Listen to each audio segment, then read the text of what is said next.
Conakry. Les forces vives de Guinée sont déterminées à défier les autorités de la transition en se faisant entendre le 9 mars prochain dans le Grand Conakry.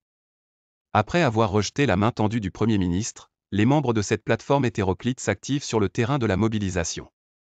Nous avons interpellé, crié pour avoir un dialogue structuré avec le CNRD, on ne nous écoute pas. On nous nargue.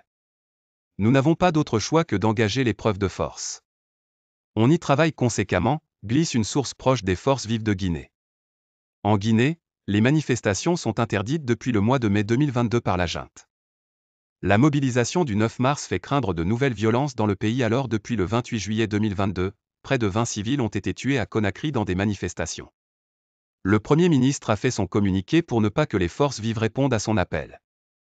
Il a montré que la porte est systématiquement fermée à toute forme de dialogue qui peut avoir un aspect contradictoire basé sur les arguments, déplore Abdoul Sako, un des leaders des forces vives.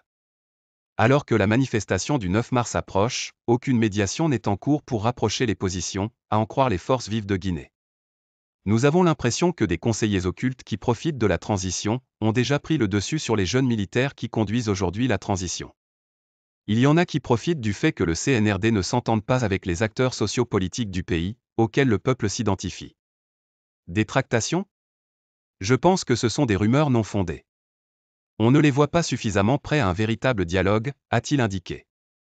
Le gouvernement affiche une fermeté face aux revendications des membres des forces vives de Guinée.